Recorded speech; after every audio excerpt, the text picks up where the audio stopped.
Let's take a look at verbs that take on an object and prepositions. For example, tomar.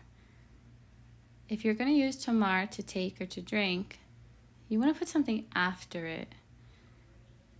Tomar español, tomar cursos, or tomar clases, or even exámenes would all work. It's not limited to that, but these are just some examples.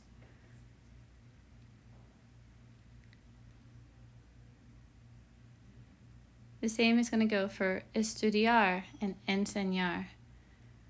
If I'm studying something. Practicar is another one. Aprender.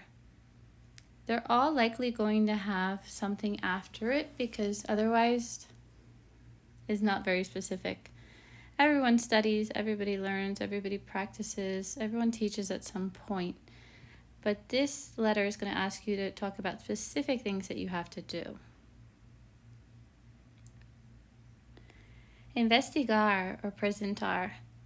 Investigar is to research, to investigate, and that is going to be followed with something very specific because you don't just investigate Spanish, you're going to investigate how to learn Spanish quickly or investigate what are the most common verbs in Spanish. It has to be something very, very unique. Now we have a couple of verbs that can be followed by en.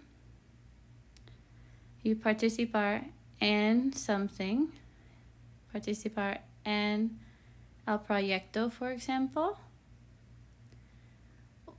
That is to participate in the project. And trabajar en el proyecto is to trabajar, to work on the project. In and on in Spanish are both en. Now we have some por use, which is two very different uses of por. To luchar por something. Luchar is to fight for something, to struggle, to work hard, but in order to obtain or achieve something. So it always has to be followed by a noun. And in this case, we're going to use por because it's the cause of your fight or your hard work. For example, lucho por mi familia. That would be I fight for or I work for my family.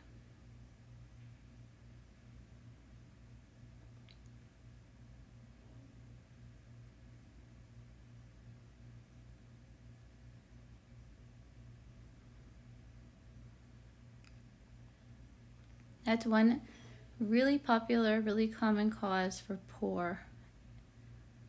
You're going to use por when it's the reason for something. That's where porque comes from. And the other one is pagar por. In this case, it's being used when you have an exchange of two things. Pago por la clase. I'm giving money and I'm receiving something in return. It doesn't have to be financial, but whenever you do use numbers, it's usually going to be with por.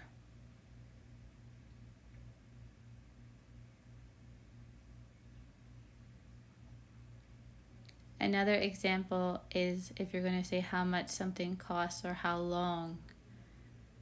For 5 days, for 6 years, for $10. These are always going to be used with por.